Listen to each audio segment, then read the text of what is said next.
या गैस वो पुराना वाला रिकॉर्डर मैंने बंद कर दिया, वो ऑलमोस्ट खुद ही 38 मिनट का हो गया था। सो मैंने सोचा कि मैं 2 अलग-अलग वीडियो डालूँगा, तो जिसको जैसी नीड होगी वो उस हिसाब से उसको रेफ़रेंस अपना रेफ़र कर सकता है, ले सकता है। नहीं तो ऐसे फिर बार-बार आपको फॉरवर्ड करना पड़ेगा, किसी को ना पढ़ना हो थ्योरी सेक्शन। अभी ये सी प्रैक्टिकल में आया है और यहाँ से जो हमारा फिबोनेची का प्रोग्राम है इसको हम कॉपी करके डायरेक्ट पेस्ट करते हैं, कुछ अपने टाइम को बचाने के लिए।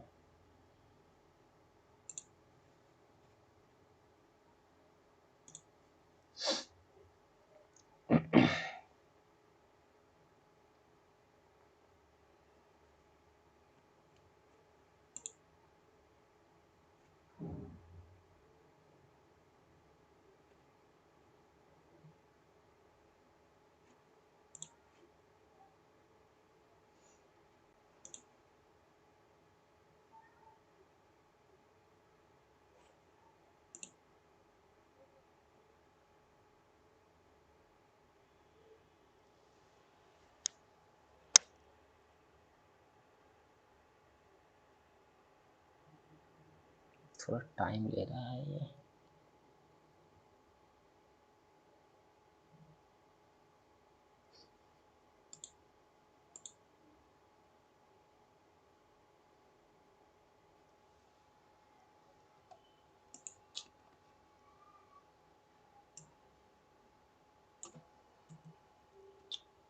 या अभी इसको यहाँ पे हम लोग रन करेंगे और फिर किसी भी नए प्रोग्राम को लिखना कहाँ से स्टार्ट करें, उसकी शुरुआत, उसकी बिगनिंग कहाँ से करें, उसको समझेंगे। अभी हमारा जैसे ये फिबोनेची सीरीज़ है, उसका उसका ये प्रोग्राम है। इसको सेव करके हम लोग कंपाइल कर लेते हैं और कंसोल इनपुट में यहाँ पे हम लोग 5 एंटर कर देते हैं और इसको रन करते हैं।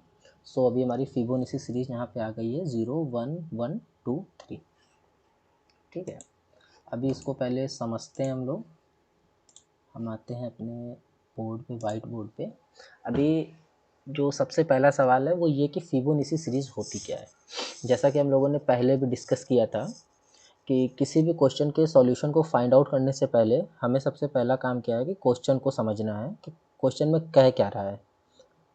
अच्छी तरीके से जब हम क्वेश्चन को समझ लें, उसके बाद हमें रिसोर्सेज को इकट्ठा करना है कि हमें किस किस चीज़ों की, किस किस रिसोर्स की ज़रूरत पड़ेगी इस प्रोग्राम को बिल्ड करने के लिए। ये सेकंड स्टेप फॉलो करने के बाद तब हम आएंगे थर्ड स्टेप पे, अपने प्रोग्राम को लिखना शुरू करेंगे। ठीक है। सो अभी जो सबसे पहला सवाल है वो फिबोनेची सीरीज़ क्या होती है। तो फिबोनेची सीरीज़ हमारी कुछ ऐसे होती है। ये सीरीज़ का हमारा पहला एलिमेंट है x, सीरीज़ का हमारा दूसरा एलिमेंट है y और सीरीज़ का हमारा तीसरा एलिमेंट है x प्लस वाई और सीरीज़ का हमारा चौथा एलिमेंट है x plus Y plus Y. ठीक है, चलिए एक एलिमेंट और ले लेते हैं हम लोग यहाँ पे भी, ज़्यादा अच्छे से समझ में आएगा। बहुत ज़्यादा बड़ा हो गया है तो हाँ, इसको हटा लेते हैं। चल वहाँ से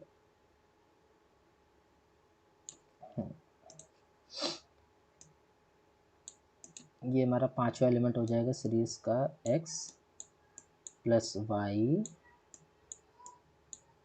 प्लस वाई और x प्लस वाई। अब ये एक्स वाई क्या है, जिस चीज़ से ज़िंदगी भर भागते आए अलजेब्रा से, x plus Y X Y, फिर वो आके सामने खड़ा हो गया। सो अभी ये थोड़ा अलजेब्रिक इक्वेशन में है, इसलिए थोड़ा सा दिक्कत हो सकती है, हो रही हो। अभी इसको सरल किए लेते हैं हम लोग। अभी क्या है ना, x जो है वो हमारा 0 है और y जो है वो हमारा 1 है। ठीक, अब अगर इसकी हम वैल्यू असाइन करना शुरू कर दें तो x 0 हो गया, y हो गया 1, तो जो थर्ड एलिमेंट हो गया वो हमारा क्या हो जाएगा, x plus Y, it means 0 plus 1 1। अभी फोर्थ एलिमेंट हमारा क्या हो जाएगा, x प्लस वाई क्या है 1 है, और y क्या है, y भी हमारा 1 है, तो ये हो जाएगा हमारा 2। तो फिफ्थ एलिमेंट हमारा क्या हो जाएगा, x plus Y plus X plus Y, अगर इसको हम जोड़ते हैं तो ये हमारा हो जाएगा 3। ठीक। सो अभी जो हमारी फिबोनाची सीरीज बन के आ रही है वो ये आ रही है 0 1 1 2 एंड 3। इट मीन्स अभी हमें क्या समझ में आता है कि हमें फिबोनाची सीरीज तो पता चल गई क्या होती है। फिबोनाची सीरीज एक्चुअल में कुछ नहीं है, सिर्फ फिबोनाची सीरीज ऐसी है कि फिबोनाची सीरीज का जो आगे का एलिमेंट है वो हमारे पीछे के दो एलिमेंट का सम होती है, एडिशन होती है। ठीक। सो इट मीन्स कि आगे का जो एलिमेंट होने वाला है वो पीछे के दो एलिमेंट के, अपने प्रीवियस एलिमेंट के दो एलिमेंट का सम होगी। सो हमें जो शुरुआत के दो एलिमेंट है वो हर हाल में चाहिए ही चाहिए, वो नहीं है तो फिर हम आगे के एलिमेंट को लिखेंगे कैसे, किसका एडिशन लिख देंगे। सो एक चीज़ ये समझ में आती है कि हर फिबोनाची सीरीज में 0 और 1, पहला एलिमेंट और दूसरा एलिमेंट, पहला एलिमेंट 0 दूसरा एलिमेंट 1, वो हर फिबोनाची सीरीज में होता ही होता है, बिना उसके फिबोनाची सीरीज की स्टार्टिंग नहीं हो सकती। इसको हम कर लेते हैं यहाँ से अलग। ये हो गया हमारा एलिमेंट 1 और ये हो गया हमारा सेकंड एलिमेंट। अब हमारी फिबोनाची सीरीज बहुत अच्छे से चल सकती है। थर्ड एलिमेंट चाहिए तो पीछे के दो एलिमेंट का हम एडिशन लिख देंगे। अब पीछे का हमारा दो एलिमेंट क्या है, ये 1 और 2 नहीं है, ये इसकी प्लेस है, फर्स्ट प्लेस सेकंड प्लेस, ये थर्ड प्लेस हो जाएगी, ये फोर्थ प्लेस और ये फिफ्थ प्लेस। तो थर्ड प्लेस पे जो हमको एलिमेंट लेना है वो पीछे के दो एलिमेंट का एडिशन होगी, 0 में 1 जोड़ेंगे तो 1 ही आएगा। ठीक है। फोर्थ प्लेस का एलिमेंट हमारा क्या हो जाएगा, पीछे के दो एलिमेंट का एडिशन, पीछे के दो एलिमेंट क्या है 1 और 1, इसको जोड़ेंगे तो 2 हो जाएगा। आगे की सीरीज क्या होगी, पीछे के दो एलिमेंट का एडिशन 2 और 1 का एडिशन 3। ये इसी तरह up to n number of time तक चलती रहती है Fibonacci series. n number time means कि यूजर से हम इनपुट मांग रहे हैं कि हमारी फिबोनाची सीरीज जो है उसके एलिमेंट कितने होने चाहिए, तब यूज़र इनपुट करेगा 5 या फिर 4 या फिर 7 या फिर जो भी यूज़र के मन में आए n नंबर तक। तो अभी हमको क्या समझ में आया कि n नंबर तक सीरीज जानी है, n को इनपुट करना है यूज़र को। इट मीन्स हमारे पास एक वेरिएबल होना चाहिए n जिसमें हम यूज़र के इनपुट को होल्ड कर सकें। ठीक। दूसरा वेरिएबल हमारे पास प्री डिफाइन होना चाहिए 0, क्योंकि हर फिबोनाची सीरीज में फर्स्ट एलिमेंट 0 आता ही आता है। सो एक काम क्यों ना करें कि हम पहले दो एलिमेंट को खुद ही डिफाइन कर लेते हैं, प्री डिफाइन। तो एक वेरिएबल हमको चाहिए वो जो 0 को होल्ड करे, दूसरा वेरिएबल हमको चाहिए जो 1 को होल्ड करे, क्योंकि ये दो एलिमेंट जो हैं x और y, इसको हमें हर फिबोनाची सीरीज में प्रिंट कराना ही कराना है। इन दो एलिमेंट के बाद ही जो है आगे के एलिमेंट को हम प्रिंट कर सकते हैं, जो कि पीछे के दो एलिमेंट का एडिशन होता है। सो इट मीन्स हमको ये पता चल गया कि हमारे पास 3 वेरिएबल होने चाहिए। एक वो वेरिएबल पहला जिसमें हम यूज़र के इनपुट को होल्ड करेंगे कि कितने n नंबर ऑफ टाइम हमको सीरीज़ को चलाना है। दो एलिमेंट वो जिसमें हम 0 और 1 को होल्ड करेंगे। दो वेरिएबल वो जिसमें हम 0 और 1 को होल्ड करेंगे, और एक वेरिएबल i फॉर लूप चलाने के लिए, क्योंकि यूज़र जब इनपुट देगा 5 6 7 10, तो फिर हमें उस 10 के आगे नहीं जाना, उस 10 के अंदर ही अंदर रहना है। ठीक है। तो एक फॉर लूप चाहिए हमें। ये बेसिकली वाइल लूप से भी हो सकता है, ये फॉर लूप से भी हो सकता है, लेकिन हम फॉर लूप को ज़्यादा प्रेफर करते हैं क्योंकि ये ज़्यादा नीट और क्लीन दिखता है। सो अभी हमारा जो अंडरस्टैंडिंग सेक्शन था वो हो चुका है। अभी हम इसको डिलीट करने जा रहे हैं, यहाँ से इसको रब कर देंगे।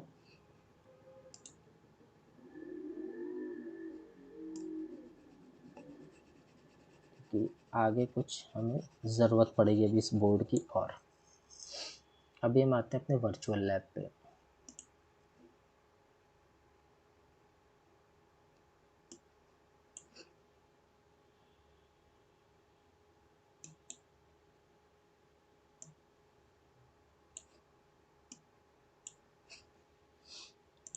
कहाँ गया हमारा वर्चुअल लैब।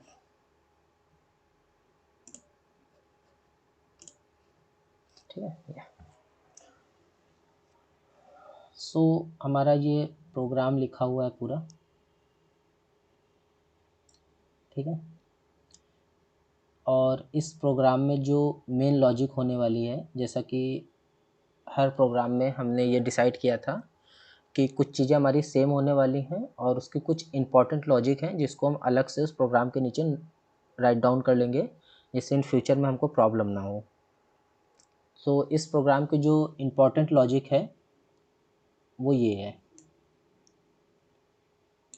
ठीक है। इंपॉर्टेंट लॉजिक हमारी क्या है,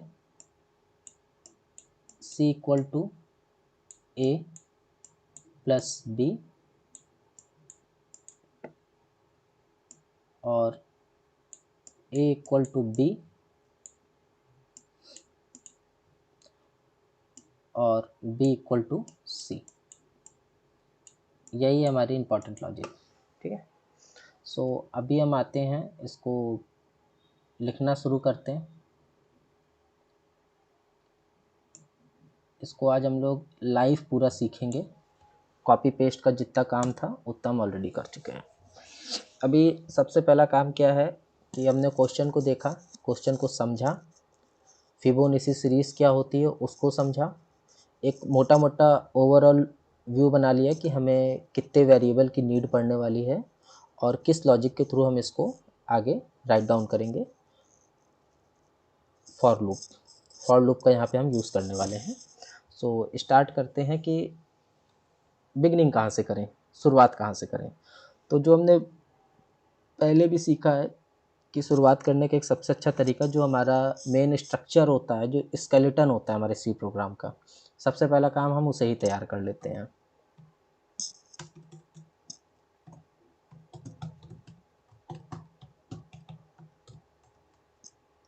ठीक है, पहला काम हमने कर लिया, हेडर फाइल लगा ली।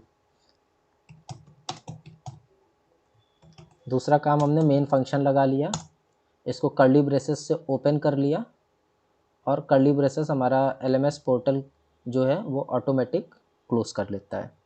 ये क्लोज हो गया। अब आपको क्या करना है, एक लॉजिक बिल्डअप करना है, अपने दिमाग में एक थॉट प्रोसेस लाना है कि किसी भी प्रोग्राम को हम स्टार्ट कैसे करें। अब सपोज़ करो आप यूज़र हो, आपके सामने एक फिबोनाची सीरीज़ का एक प्रोग्राम आया है, आपने उसको रन किया है, अब आपको इनपुट देना है। अब आप ये थॉट प्रोसेस लाओ कि एज अ यूज़र आप क्या एक्सपेक्ट करते हो किसी प्रोग्राम से, आप उसमें कैसे इनपुट डालोगे। सो एक चीज़ ये दिमाग में आएगी कि जब हमने प्रोग्राम को रन किया तो जो पहला मैसेज हमारे सामने प्रिंट हो रहा है वो ये हो रहा है, enter the number of term. ये मैसेज आ रहा है, तो ठीक है, हम इसको लिख लेते हैं, enter the number of term. तो ये मैसेज डिस्प्ले होगा हमारे सामने। डिस्प्ले होने के लिए हमें कुछ सिंटैक्स को फॉलो करना पड़ता है। एज अ यूज़र तो हमने सोच लिया कि enter the number of term, यहाँ पे भी हम चल के इसको देख सकते हैं। ये देखिए पहला जो मैसेज आ रहा है वो हमारे सामने प्रोग्राम में यही आ रहा है, enter the number of terms. ठीक, तो एज अ प्रोग्रामर हमें कुछ ना कुछ सिंटैक्स फॉलो करना पड़ेगा, तो हम सिंटैक्स को फॉलो करते हैं।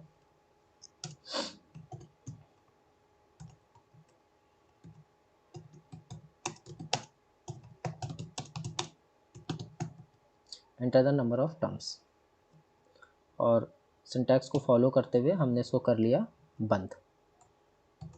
ठीक, अभी देखिए जब हमने ये मैसेज को प्रिंट कर लिया, सो अब हमारे दिमाग में क्या आता है कि यूज़र कुछ ना कुछ तो इनपुट करेगा। वो इसको पाएगा enter the number of term, तो वो कुछ इनपुट करेगा। और ये सबसे ज़रूरी होता है कि यूज़र जो इनपुट करे, सबसे पहला काम तुरंत उसको कैप्चर कर लेना, तुरंत उसको कहीं ना कहीं होल्ड कर लेना, स्टोर कर लेना, उसको सेव कर लेना। तो ठीक है, उसके लिए भी हमें एक सिंटैक्स की ज़रूरत पड़ती है, उसको स्कैन करेंगे हम, तो हम स्कैनअप फंक्शन को यूज़ कर लेते हैं। इसका जो सिंटैक्स होता है उसको हम फॉलो करते हैं और इसको हम सेव कर लेते हैं। हमारा हमारा दिल, हमारी इच्छा, 26 कैरेक्टर होते हैं ABCD में, हम किसी भी कैरेक्टर को यहाँ पर ले सकते हैं। अभी हम फ्री हैं क्योंकि हमने जस्ट इसको बनाना शुरू किया है। कहाँ से बनाना शुरू किया है, 0 टू हीरो तक। ठीक है, सो सब प्रोग्रामर अलग अलग सोचेंगे। तो मैं अभी चाहता हूँ कि मैं इसको n में स्टोर कर लूँ। n में हमने किया इसको स्टोर। n में स्टोर करते ही हमारे दिमाग में एक चीज़ ये आती है कि हमारी जो C लैंग्वेज है, हमारा जो कंपाइलर है, वो हमको ये बताता है कि हम किसी भी वेरिएबल को बिना पहले डिक्लेयर किए उसका यूज़ नहीं कर सकते। तो ठीक है, हमने n को यूज़ तो कर लिया है, कोई प्रॉब्लम नहीं है। हम मेन के नीचे जो काम करते हैं ना, इस वेरिएबल को डिक्लेयर ही कर लेते हैं। और जो हमारा n है, ये कैसी वैल्यू को होल्ड करने वाला है, इंटीजर टाइप वैल्यू को। तो इसका जो डेटा टाइप है उसको हम ले लेते हैं इंट और n। हमने किया इसको डिक्लेयर। ठीक, अभी अब हमको क्या सोचना है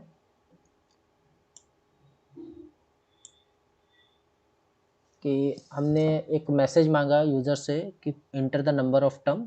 यूज़र ने कुछ एंटर किया, हमने उसको कर लिया स्कैन। अब तो यूज़र से कुछ मांगने वाला है नहीं, अब तो हमें सिर्फ और सिर्फ यूज़र को रिज़ल्ट देना है। तो रिज़ल्ट से पहले हम चाहते हैं कि हम उसको ये भी बता दें कि आपने क्या इंटर किया है नंबर। तो ठीक है, हमको एक और मैसेज को प्रिंट करना है, तो हम प्रिंट इस फंक्शन का जो है यूज़ कर लेते हैं। एक्चुअली मेरी तबीयत नहीं ठीक है, थोड़ा मुझे है फीवर, इसलिए थोड़ा प्रॉब्लम हो रही है। सॉरी अगर डिस्टरबेंस हो या डिस्ट्रैक्शन हो आप लोग को इसकी वजह से। तो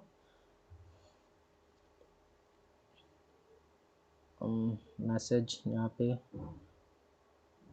हाँ,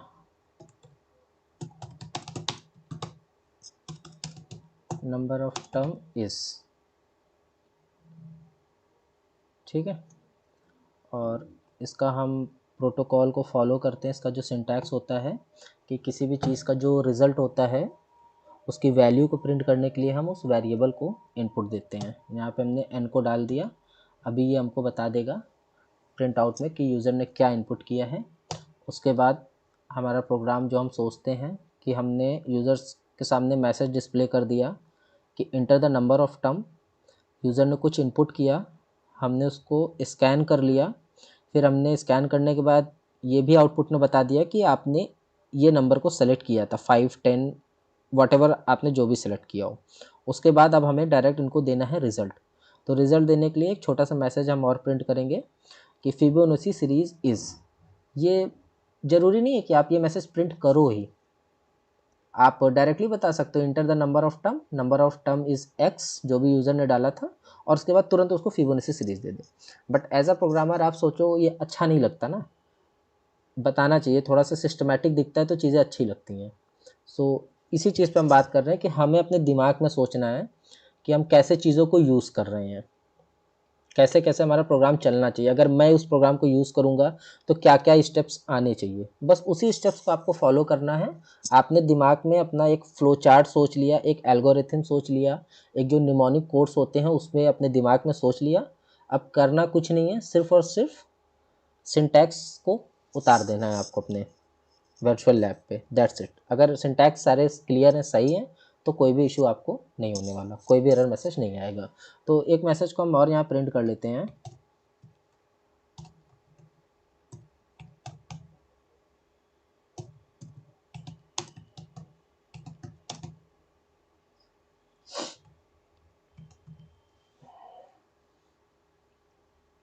फिबोनाची सीरीज इज, ये हो गया। उसके बाद फिबोनाची सीरीज, यूज़र ने कुछ इनपुट किया होगा, एन में कुछ तो डाला होगा यूज़र ने, अभी वो हमें नहीं पता क्योंकि हमारा प्रोग्राम पूरी तरीके से बना नहीं है। सो यूज़र ने जो भी डाला होगा, XYZ 5, 10, 15 जो भी डाला होगा, तो हमारा प्रोग्राम उतने ही नंबर ऑफ टर्म तक चलना चाहिए। उसके बाद वो ब्लॉक से बाहर की ओर निकल करके प्रोग्राम हमारा क्लोज हो जाए। सो इसके लिए हमें एक लूप चलाना पड़ेगा, और हमने पहले डिसाइड करके रखा है कि हम फॉर लूप की हेल्प लेंगे। सो यहाँ पे हम फॉर लूप लगा लेते हैं।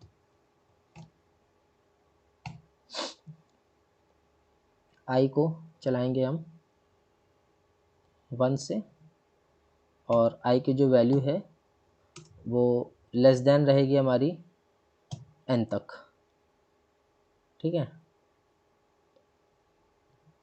और आई को हम कर लेते हैं प्लस प्लस। इट मीन्स अभी हमें नहीं पता कि यूज़र ने क्या इनपुट किया है, लेकिन इतना तो श्योर है कि यूज़र जो भी इनपुट करेगा उसको हम स्कैन करने वाले हैं n वेरिएबल में। सो हम जो फॉर लूप चला रहे हैं ना, उसको ये कमांड दे देंगे, ये कंडीशन दे देंगे कि भाई आपको 0 से चलना है और लेस देन n तक जाना है। और फॉर लूप का जो सिंटैक्स होता है उसको फॉलो कर लेते हैं। कर्ली ब्रेसेस को हम यहाँ पे ओपन कर लेंगे। ठीक,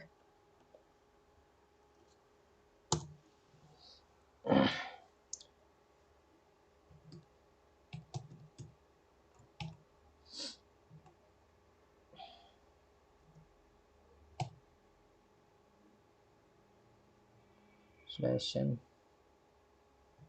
%d।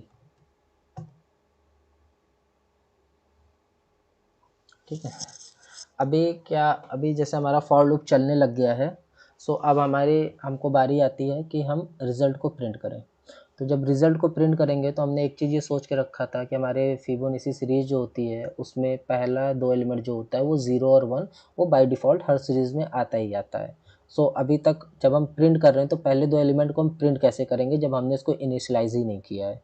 सो ऊपर आते हैं, हमारे पास जो हमको नीड है उसको यहाँ पे हम डिक्लेयर कर लेते हैं।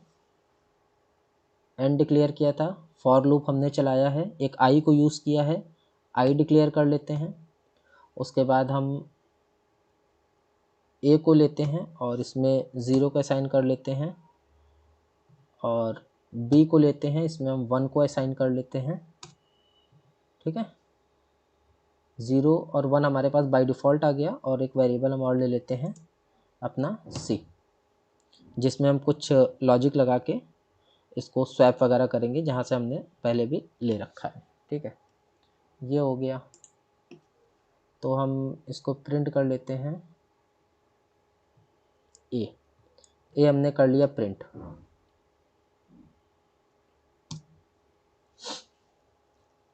अब हमारा काम है लॉजिक को लिखना।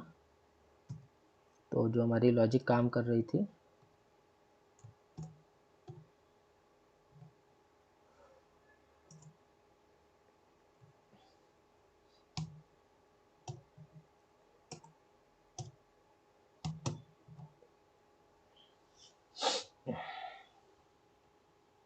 ये हमारा प्रोग्राम अभी कंप्लीट हो चुका है।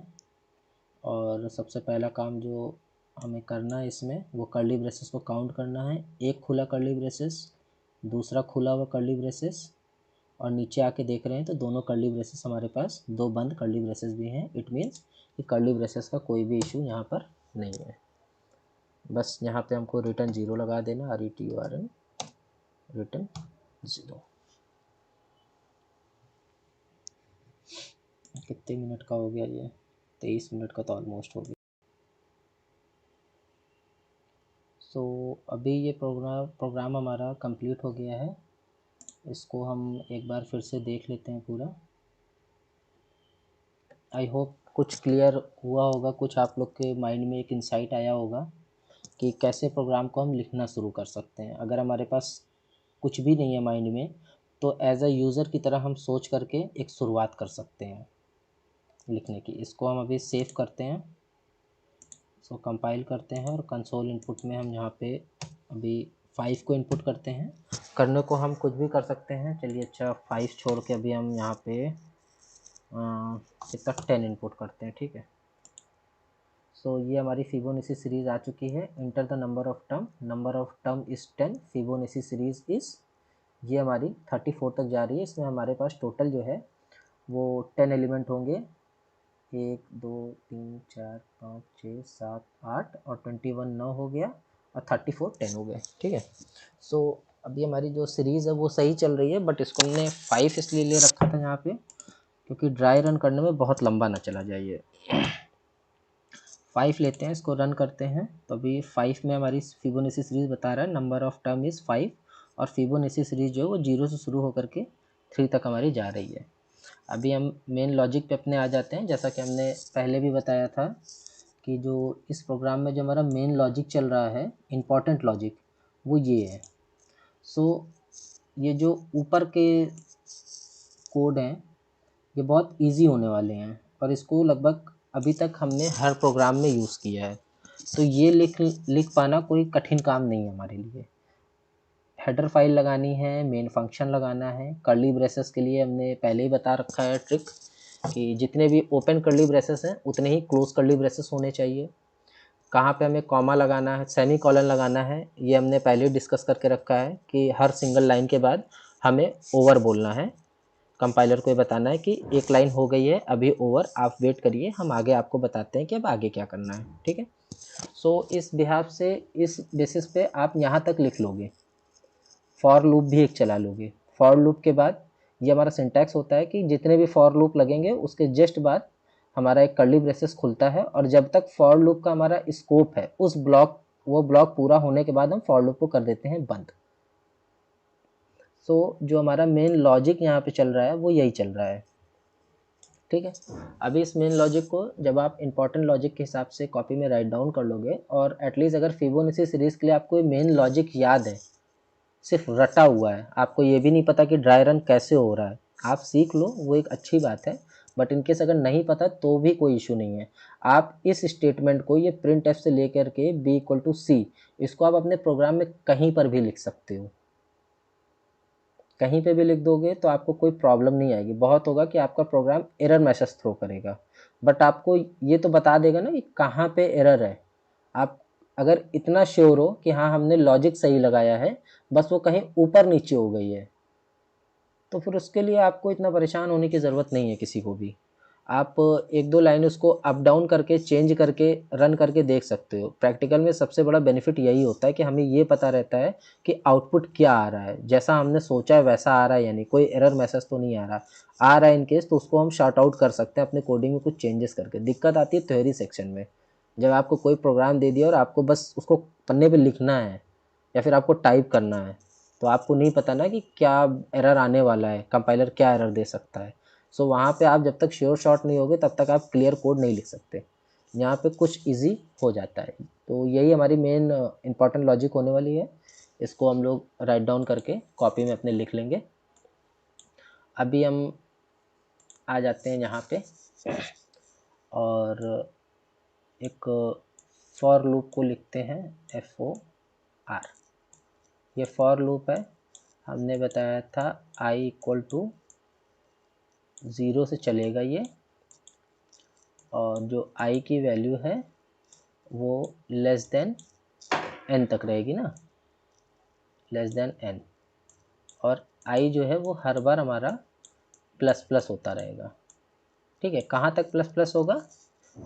जब तक n से छोटा रहेगा। जैसे ही n के बराबर हो जाएगा तो ये हमारा जो स्कोप है फॉर लूप का वो ख़त्म हो जाएगा और हम इस ब्लॉक से निकल जाएंगे बाहर।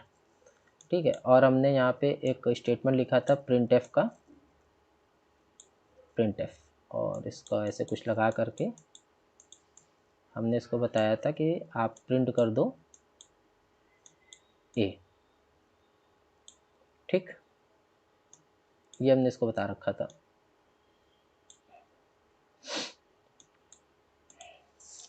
अभी जब हमारा फॉर लूप आगे चलता है, सो जब ये i की वैल्यू 1 रहेगी, इसको यहाँ से हम और ऐसे बांट लेते हैं। ये i की वैल्यू हो गई हमारी 0। i जब हमारा 0 था, सो ये पहली बार आएगा और इसको प्रिंट कर देगा a की वैल्यू। a की वैल्यू क्या प्रिंट करेगा? 0। a की वैल्यू इसने प्रिंट कर दी यहाँ पे 0। ठीक है, उसके बाद ये जो हमारा एक लॉजिक लिखा हुआ है उस पर वर्क करते हैं कि ये काम कैसे कर रहा है।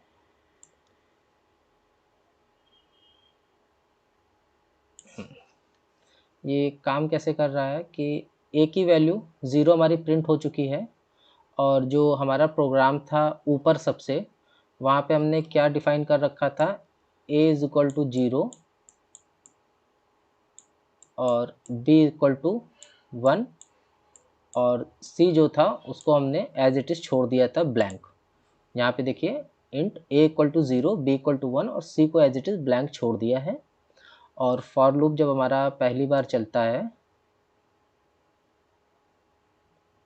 ये 1 से नहीं, इसको हम चलाएंगे यहाँ 0 से। ठीक है, अभी इस चीज़ को मैं क्लियर कर देता हूँ क्यों ऐसा कर रहे हैं।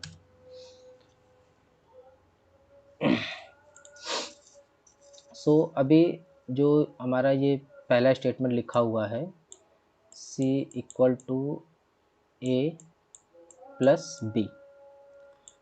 ए की वैल्यू क्या है, 0 है। बी की वैल्यू क्या है, 1 है। ए की वैल्यू 0 है, बी की वैल्यू 1 है। तो ए में हो जाएगा 1, ए 0 है, ए हो गया 0 और बी की वैल्यू हो जाएगी 1। तो 0 और 1 कितना होता है, 1 ही होता है। इसको हमने स्टोर कर लिया सी में, ठीक है। सी में स्टोर कर लिया, तो अभी सी की वैल्यू हमारी कितनी हो गई, सी की वैल्यू हमारी हो गई 1, ठीक। और हम ये बता रहे हैं, यहाँ पे हमने लिखा है A equal to B. It means क्या है कि जो बी की वैल्यू है वो अब आ जाएगी ए में, और बी की वैल्यू हमारी क्या है, 1 है, यहाँ ऊपर हमने असाइन करके रखा है। अभी जो ए में है वो चला जाएगा 1, ए की वैल्यू हो गई हमारी 1। और नेक्स्ट लाइन जो हमने बी इक्वल टू सी लिख रखा है, इसमें क्या हो जाएगा, सी की बी में सी की वैल्यू आ जाएगी। बी में हम सी की वैल्यू के असाइन कर रहे हैं, तो सी की वैल्यू हमने कितनी ले रखी है, 1। तो बी में हमारे पास कितना आ जाएगा 1।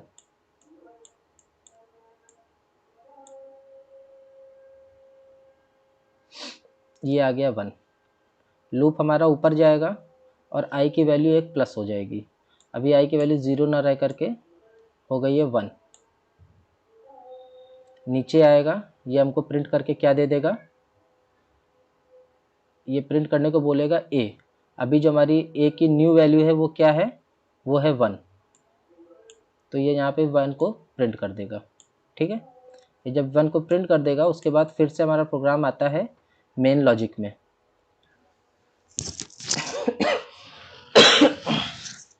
मेन लॉजिक में आता है, तो यही मेन लॉजिक था हमारा जो हमने ऊपर लिख करके रखा है। सो सी इक्वल टू हम बता रहे हैं ए प्लस बी। ए की वैल्यू हमारे पास क्या है, 1 है, और बी की वैल्यू क्या है, 1 है। दोनों को हम जोड़ेंगे तो 2 हो जाता है, और सी में जो वैल्यू असाइन हो जाएगी वो 2 हो जाएगी। इट मीन्स जो नई वैल्यू सी में आ जाएगी वो 1 हट करके 2 हो जाएगी, ठीक। अभी ये बता रहा है ए इक्वल टू बी, मतलब ए में हमको बी की वैल्यू को असाइन करना है। बी की वैल्यू भी हमारे पास कितनी है, नई वाली 1 है। तो ए में जो है वो हमको असाइन हो जाएगा, ए में हमको 1 असाइन हो जाएगा। तो जो ए की वैल्यू होने वाली है वो फिर से हमारे पास होने वाली है 1, ठीक है। थर्ड लाइन जो हमको बता रही है बी इक्वल टू सी, मतलब कि बी में सी की वैल्यू असाइन हो जाएगी। सी की न्यू वैल्यू क्या है, 2 है। तो बी की ये वैल्यू 1 से हट करके हो जाएगी 2। हमारा प्रोग्राम यहाँ से बाहर निकलेगा, जाएगा ऊपर, और आई की वैल्यू को 1 प्लस कर देगा। 1 प्लस कर दिया तो आई की वैल्यू जो हमारी 1 थी ये अब हो जाएगी 2। अब 2 हो गया तो फिर से आएगा हमारा प्रोग्राम, इसी लॉजिक पे वर्क करेगा। हमको क्या पूछ रहा है कि a प्लस बी की वैल्यू जो है उसको हमको c में डालनी है। तो अभी जो नई वैल्यू a की हमारे पास है वो कितनी है, 1 है, और नई वैल्यू b की क्या है, वो 2 है। तो 2 प्लस 1 3 हो जाती है। ये 3 उठ करके असाइन हो जाएगा हमारे c में। ये पुरानी वैल्यू ख़त्म हो गई, न्यू वैल्यू हमारे पास c की हो जाएगी 3। b की वैल्यू जो है वो a में असाइन होगी। अब b की न्यू वैल्यू हमारे पास कितनी है, 2 है।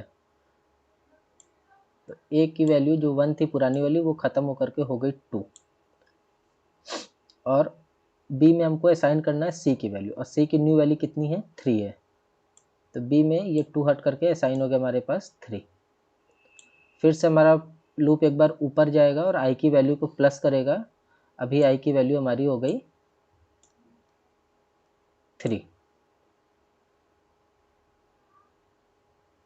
आई की वैल्यू 3 हो गई। ये फिर से नीचे आएगा, हमारे लॉजिक पे आके काम करेगा। a प्लस बी को हमको डालना है c में। a की जो हमारी न्यू वैल्यू है वो कितनी है, 2 है, और b की जो न्यू वैल्यू है वो 3 है। तो 3 एंड 2 कितना हो जाता है, 5 हो जाता है। c में असाइन हो जाएगा हमारा 5। तो c की पुरानी वैल्यू हट के ये हो जाएगा 5। a इक्वल टू बी बता रहा है। इट मीन्स कि b की जो न्यू वैल्यू है वो हमारे a में असाइन होनी चाहिए, और b की हमारे पास वैल्यू कितनी है, 3 है। तो a की वैल्यू ये ख़त्म होकर के ये हो जाएगी 3, और लास्ट में सेम वही चीज़, जो सी की वैल्यू है न्यू वाली वो हमारे बी में असाइन होगी। तो सी की वैल्यू हमारे पास 5 है, बी की पुरानी वैल्यू ख़त्म हो गई और न्यू वैल्यू हमारे पास हो गई 5।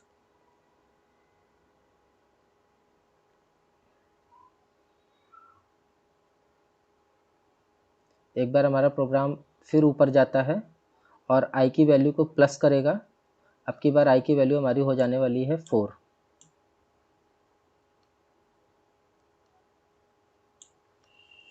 आई की वैल्यू हमारी 4 हो गई।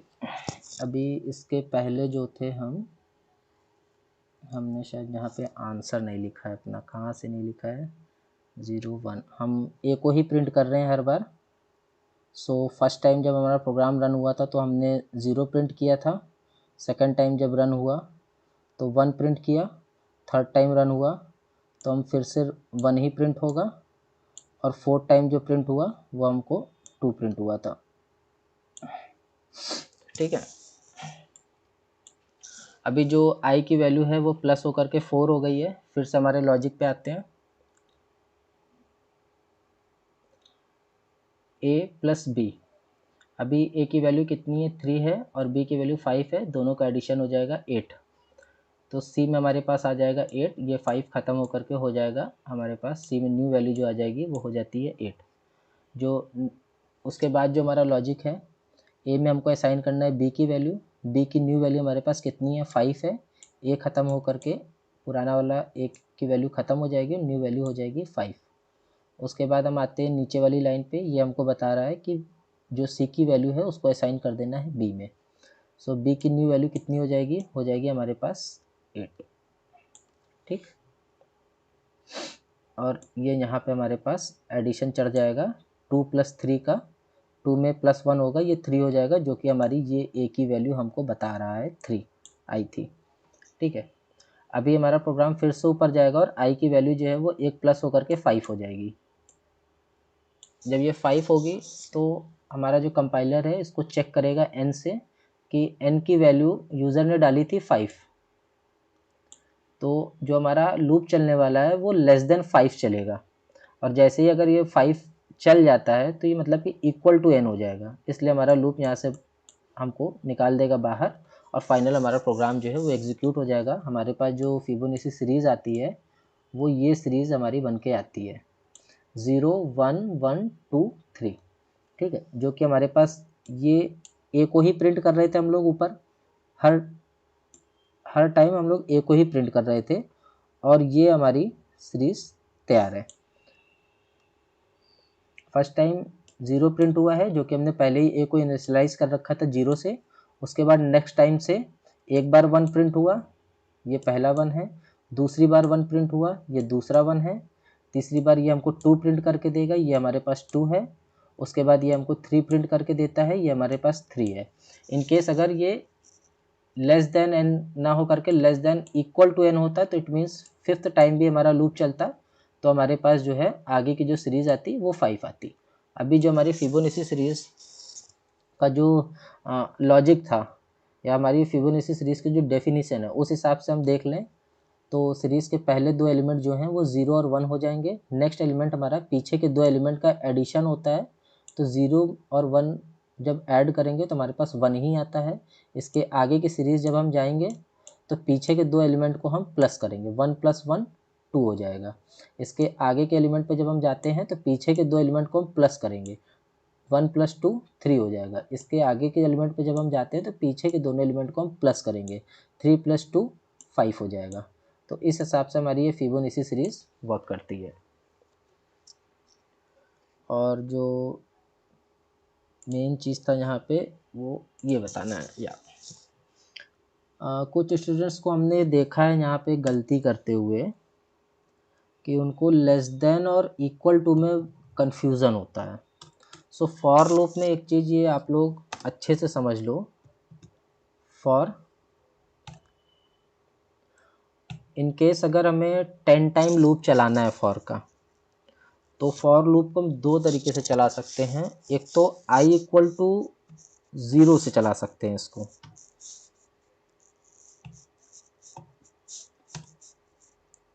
लिख ही लेता हूँ पहले।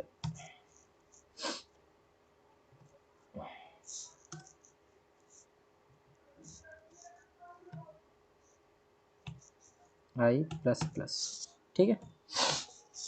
सो अगर फॉर लूप में हमको फॉर लूप 10 टाइम चलाना है, सो अगर हम आई को 0 से इनिशियलाइज करते हैं तो इसका जो कंडीशन रखेंगे वो लेस देन 10 का रखेंगे। लेस देन 10 का क्यों रखेंगे? क्योंकि इन केस अगर हमारा लूप 0 से चल रहा है,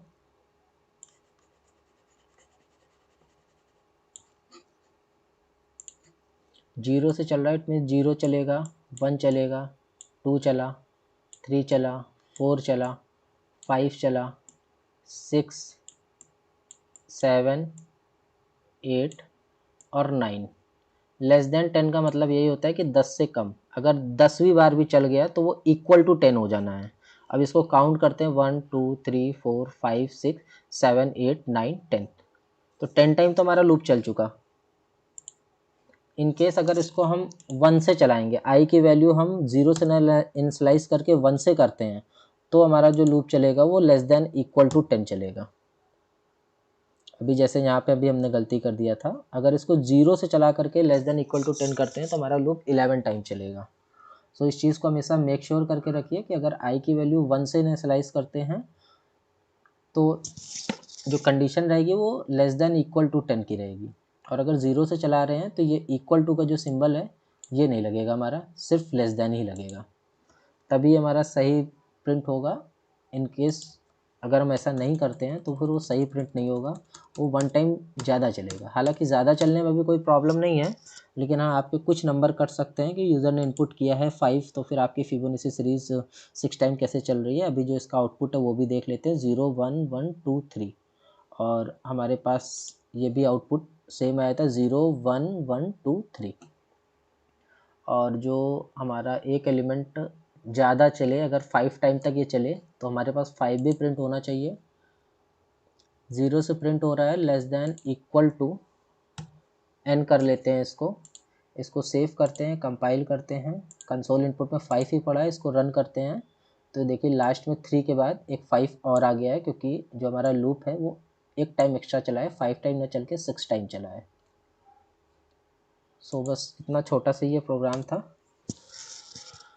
आई होप कुछ समझ में आया होगा, और आगे की क्लास में फिर मैं कुछ इम्पोर्टेंट थ्योरी के सेक्शन है उसको कवर करूँगा, और अपने जो असाइनमेंट के क्वेश्चन हैं, अभी 3 क्वेश्चन हमारे और बचे होंगे, टोटल 5 क्वेश्चन हमको मिले थे। मैं कोशिश करूँगा कि जल्दी से जल्दी उनको कवर करके जो हमने एक लर्निंग पाथ अपना बना रखा है इसको हम कंप्लीट करने की कोशिश करें। हमारे जो ये सारे प्रोग्राम हैं इनको कंप्लीट करना बहुत ज़रूरी है, और इनके साथ साथ ये जो थ्योरी सेक्शन है, और ये आप लोग से भी एक रिक्वेस्ट है कि इन टॉपिक को आप अपने थ्योरी सेक्शन में बहुत अच्छे से समझिएगा, क्योंकि अगर ये टॉपिक आपके क्लियर नहीं है तो नीचे के जो एडवांस लेवल के आपके प्रोग्राम हैं इसको करने में फिर कुछ दिक्कतें फेस होने वाली हैं।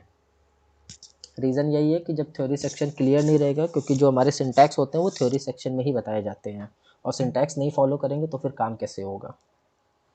ठीक है। और दूसरी चीज़ कि आज का होमवर्क ये है कि नेक्स्ट टाइम हम लोगों ने एक प्रोग्राम किया था कि इंटर कैरेक्टरिस्ट वॉवेल और कॉन्सोनेंट। ठीक है। सो अभी आप लोग को क्या करना है कि सेम प्रोग्राम वैसे ही बनाना है, बस उसमें करना क्या है कि जो यूज़र कैरेक्टर इनपुट करेगा वो कैरेक्टर वॉवेल और कॉन्सोनेंट ना बता करके उसकी आस्काई वैल्यू बताए। ठीक है। ये भी एक प्रोग्राम आता है, कभी कभी 1 नंबर में थ्योरी सेक्शन में भी पूछ लिया जाता है कि कैरेक्टर जो इनपुट है समथिंग यू इनपुट है तो इसकी जो आउटपुट होगी वो क्या होगी। तो आउटपुट में जो कोड लिखा रहता है प्रिंट के लिए वो आस्काई वैल्यू पे लिखा रहता है, %d लग करके लिखा रहता है, इंटीजर वैल्यू मांगता है। सो अगर आपको वो नहीं पता है तो फिर आप वो बता नहीं पाओगे। और ये अभी यहाँ पे इसको हमने पुराने वाले प्रोग्राम में शायद किया भी था, प्रेसिडेंस टेबल डाउनलोड किया था, पता नहीं कहाँ चला गया।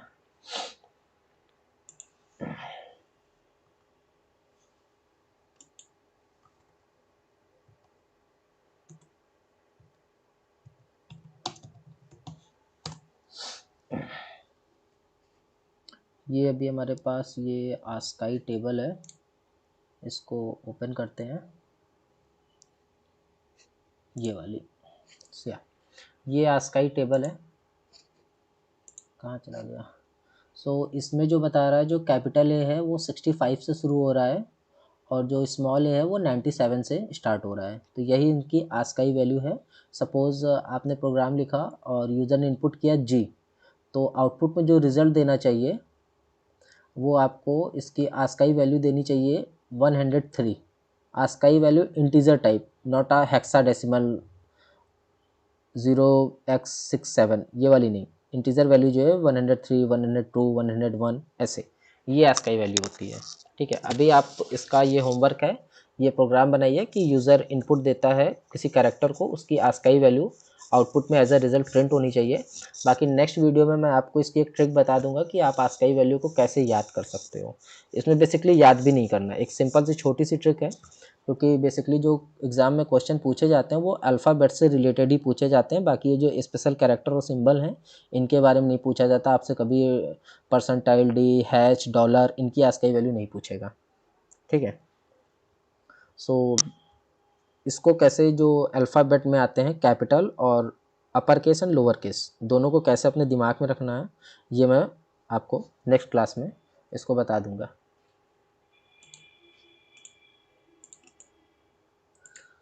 सो आज का क्लास यहीं ख़त्म करते हैं गाइस।